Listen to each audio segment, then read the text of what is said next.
số nhà SEO Airborne sao có một kênh channel tao riêng từ xa của đấy chỉ một kiểu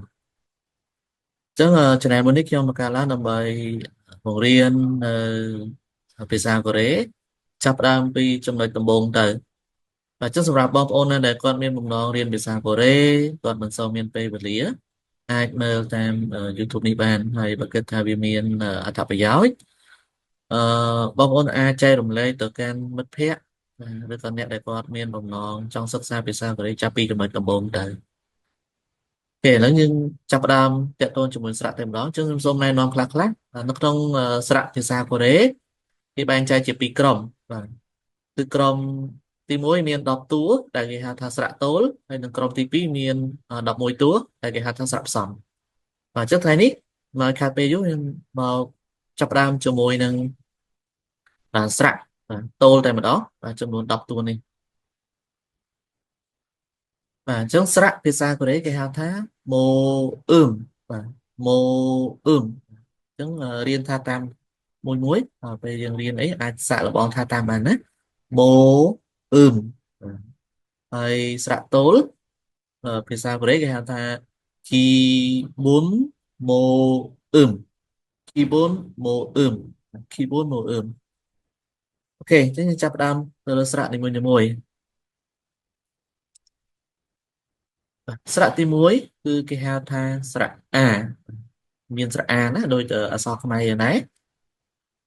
ចំពោះរបៀបនៃការសរសេរស្រៈកូរ៉េគឺយើងទាញពីលើចុះក្រោមពីលើចុះក្រោមហើយទាញពីឆ្វេងទៅស្ដាំបាទអញ្ចឹងដូចចូលរយៈមួយនេះអញ្ចឹងសំទោសដូចស្រៈមួយនេះអញ្ចឹងយើងទាញពីលើចុះក្រោមទៅត្រង់មកហើយយើងចាប់ពាក់កណ្ដាលទាញពីឆ្វេងទៅស្ដាំបាទពីឆ្វេងទៅស្ដាំនោះយើងអត់វែងពេកទេខ្លីបន្តិចបានហើយបាទនឹងរបៀបសរសេរទី1បាទរបៀបសរសេរទី2យើងត្រូវមានសូន្យបាទគឺយើងដាក់សូន្យមុនហើយយើងទាញស្រៈនឹងចូលមកបាទដាក់ស្រៈនឹងនៅខាងស្ដាំបាទរបៀបដាក់ទីតាំងស្រៈក៏សំខាន់ដែរគឺសរសេរសូន្យមុនហើយស្រៈនឹងនៅខាងស្ដាំវាបាទសរសេរនៅខាងស្ដាំសូន្យហ្នឹងណាទាំងយើងអានថាអាហើយសួរថាអូចាំបាច់សរសេរសូន្យទៅអីបាទសូន្យនេះគឺមានអត្ថប្រយោជន៍នៅពេលដែលយើងបង្កើតជាពាក្យជាប្រយោគអីបាទនៅស្រៈហ្នឹងយើងមិនអាចសរសេរតែរូបរាងប្រទេសបែបនេះបានទេគឺត្រូវតែមានអីយើងបញ្ចប់ជាមួយវាអញ្ចឹងក្នុងករណីស្រៈដែលវានៅតែឯងអត់មានភ្ជាប់ជាមួយអ្នកផ្សេងអានេះយើងថែមសូន្យវាបាទមានន័យថាយើងប្រើជាមួយសូន្យនឹងឯងអញ្ចឹងយើងរៀនឲ្យស្គាល់អឺទាំងរបៀបដាក់ទីតាំងសូន្យផងដែរបាទស្រៈបន្តមកទៀតគឺប្រភេទស្រៈទី2បាទគេហៅថាស្រៈយ៉ាបាទស្រៈយ៉ាអញ្ចឹងរបៀបសរសេរគឺស្រដៀងដូចតែទី1ដែរដូចស្រៈអាដែរគ្រាន់តែថាយើងថែមពន្លឺទទឹងចំនួន2បាទយើងទាញពីលើចុះក្រោមហើយទាញពីឆ្វេងទៅស្ដាំបាទចំនួន2គំនូសបាទសេត្រង់ពិបាកសេបន្តិចបាទរបៀបដាក់សូន្យក៏អញ្ចឹងដែរសេសូន្យហើយយើងទាញឈរពីលើចុះក្រោមហើយចាប់ពាក់កណ្ដាលពីឆ្វេងទៅស្ដាំបាទអញ្ចឹងការដាក់សូន្យនេះគឺកុំឲ្យវាចុះក្រោមពេកកុំឲ្យវាទៅលើពេកគឺនៅត្រង់ពាក់កណ្ដាលតែម្ដងនេះគេឲ្យឈ្មោះថាស្រៈយ៉ាចំណែកស្រៈទី3គឺគេហៅថាស្រៈអ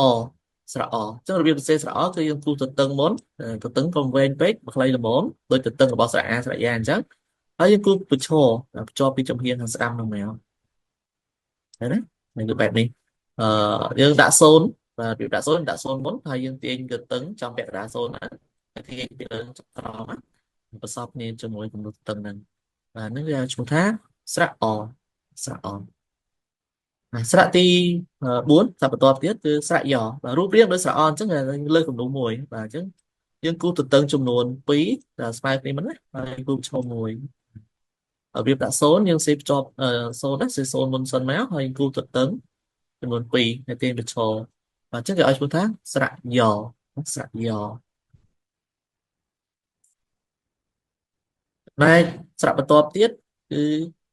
គេឲ្យឈ្មោះថាស្រៈអូស្រៈអូចុះរបៀបនៃគេ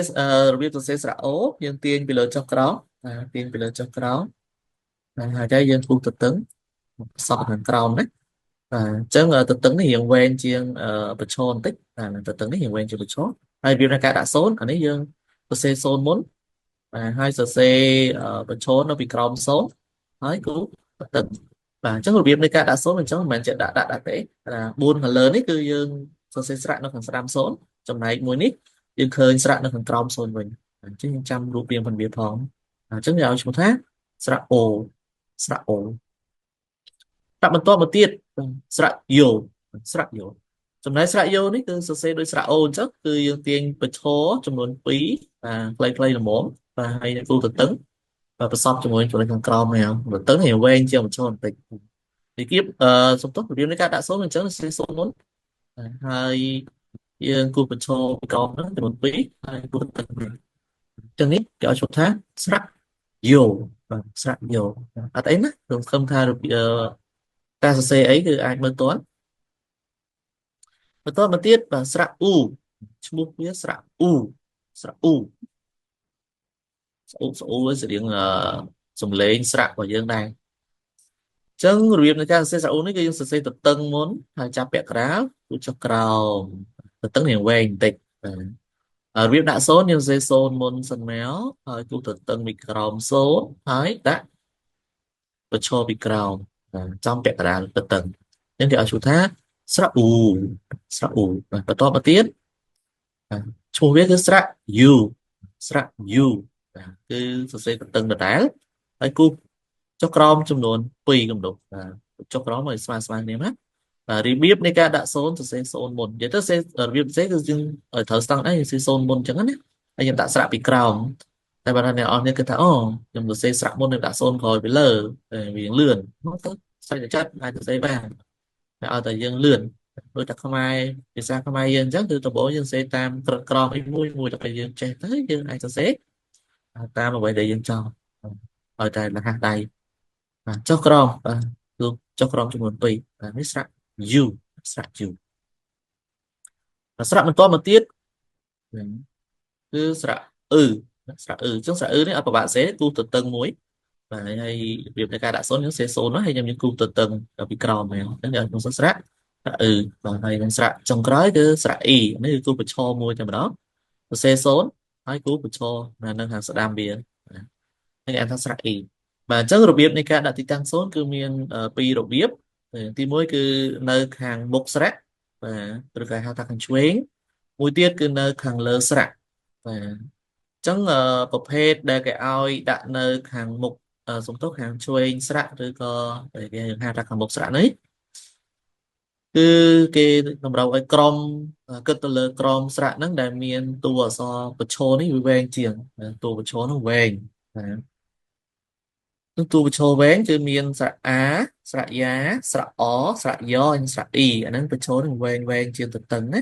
ហើយចំណែកក្រុមតួអក្សរដែលនៅសរសេរពីក្រោមសូនគឺគេគិតឲ្យក្រុមដែលមានទទឹងវែងជាងប្រឈរបាទដូចជាស្រៈអូនេះគឺទទឹងវែងជាងប្រឈរហើយមានស្រៈយោស្រៈអ៊ូស្រៈយូនិងស្រៈអ៊ឺបាទអញ្ចឹងក្រុមនេះគឺយើងសរសេរសូននៅពីខាងលើឬក៏អាចហៅថាអឺស្រៈនៅខាងក្រោមសូនបាទអញ្ចឹងសូមអានដល់អ្នកតើតើជាមួយស្រៈទាំងអស់គ្នាម៉ូអ៊ឹមម៉ូអ៊ឹមស្រៈបាទគីបូនម៉ូអ៊ឹមគីបូនម៉ូអ៊ឹមស្រៈតូលមាន10តួទាំងអស់ណា10តួបាទបាទអូខេអញ្ចឹងខ្ញុំអានសំឡេងជុំម្ដងទៀតមានអាយ៉ាយ៉ាអអយ៉យ៉អូអូយោយោអ៊ូអ៊ូយូយូអឺអឺអ៊ីអ៊ីចឹងសង្ឃឹមថាអឺអាចមើលវីដេអូនេះហើយយើងអាចអនុវត្តសរសេរនិងចេះសរសេរដល់អ្នកបាទហើយសម្រាប់បងប្អូនថ្មីថ្មីសូមជួយ Subscribe Channel របស់ខ្ញុំបាននិងគិតថាមានប្រយោជន៍ឬក៏មានបងប្អូនដែលគាត់បងរៀនភាសាកូរ៉េចាប់ពីកម្រិតដំបូងទៅហើយអាចមើលវីដេអូនេះបានទៅជួបគ្នានៅវីដេអូក្រោយៗទៀតអរគុណជម្រាបលា 감사합니다.